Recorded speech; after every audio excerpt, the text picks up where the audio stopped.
Assalamualaikum warahmatullahi wabarakatuh. Perkenalkan, nama saya Iin Lestari dengan NIM 2211204449. Kemudian di sini saya akan menjelaskan mengenai aliran-aliran dalam filsafat hukum. Sebelum itu, kita harus mengetahui terlebih dahulu mengenai filsafat hukum. Jadi, filsafat hukum merupakan cabang filsafat yang mempelajari hakikat hukum, dasar kekuatan mengikatnya, serta isu lainnya. Nah, dalam perkembangannya, filsafat hukum terdapat beberapa aliran atau mazhab yang memiliki pandangan dan pendekatan berbeda terhadap hukum.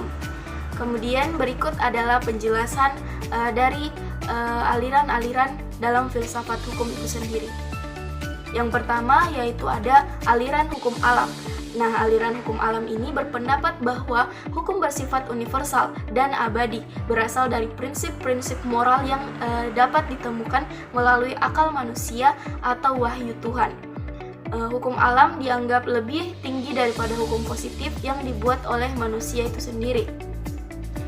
Kemudian terdapat dua subaliran dalam hukum alam. Yang pertama yaitu hukum alam irasional, yang dimana berpendapat bahwa sumber hukum universal berasal dari Tuhan secara langsung. Yang kemudian hukum alam rasional. Nah, hukum alam rasional itu menyatakan bahwa sumber hukum universal berasal dari rasio manusia, dengan tokoh-tokoh seperti Hugo de Groot atau Grotius dan Immanuel Kant yang menekankan peranan akal dalam menentukan keadilan. Kemudian aliran yang kedua yaitu aliran hukum positif.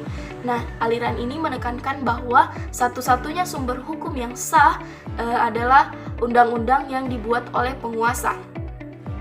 Kemudian hukum positif memisahkan antara hukum dan moralitas, sehingga apapun yang ditetapkan oleh penguasa dianggap sebagai hukum tanpa mempertimbangkan nilai-nilai moral.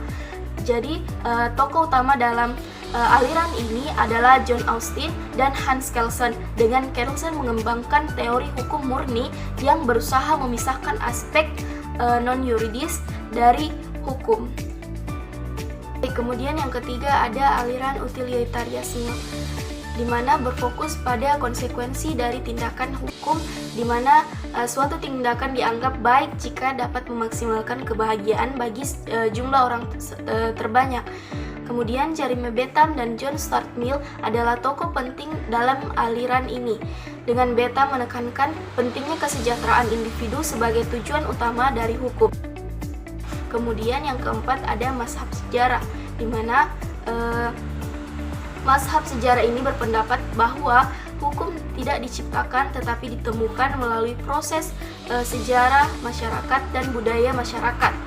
Kemudian Frederick Savigny adalah tokoh utama dalam aliran ini yang menyatakan bahwa setiap bangsa memiliki Volksgeist atau jiwa rakyat yang membentuk sistem hukumnya sendiri. Kemudian berdasarkan tradisi dan kebiasaan dalam suatu masyarakat. Kemudian yang kelima ada sociological jurisprudence, di mana aliran ini menekankan hubungan timbal balik antara hukum dan masyarakat, di mana hukum harus mencerminkan nilai-nilai dan kebutuhan masyarakat yang hidup. Roscoe Pound merupakan tokoh utama dalam aliran ini yang menganggap bahwa hukum adalah alat untuk rekayasa sosial guna mencapai harmoni dalam masyarakat. Kemudian yang keenam ada realisme hukum. Nah, realisme hukum ini muncul sebagai reaksi terhadap positivisme dengan menekankan realitas penerapan hukum di lapangan. Nah, aliran ini berargumen bahwa keputusan hakim dipengaruhi oleh faktor-faktor sosial dan psikologis, serta tidak hanya bergantung pada teks undang-undang saja. Nah, tokoh-tokoh seperti Oliver Wendell Holmes dan Carl Llewellyn menjadi perwakilan penting dari aliran ini. Kemudian yang ketujuh ada sosiologi hukum. Nah, sosiologi hukum ini mempelajari bagaimana bagaimana norma-norma hukum dibentuk, diterapkan, dan dipahami oleh konteks sosial tertentu. Berbeda dengan sociological jurisprudence, sosiologi hukum ini lebih fokus pada analisis empiris tentang interaksi antara masyarakat dan sistem hukumnya. Kemudian yang terakhir ada ajaran hukum bebas. Nah, ajaran hukum bebas ini berpendapat bahwa ajaran ini menolak positivisme dengan menyatakan bahwa hakim memiliki peran aktif dalam menciptakan norma-norma baru berdasarkan kasus konkret daripada hanya menerapkan undang-undang yang ada. Pendekatan ini memberikan ruang bagi kreativitas hakim dalam menyelesaikan masalah-masalah spesifik di lapangan.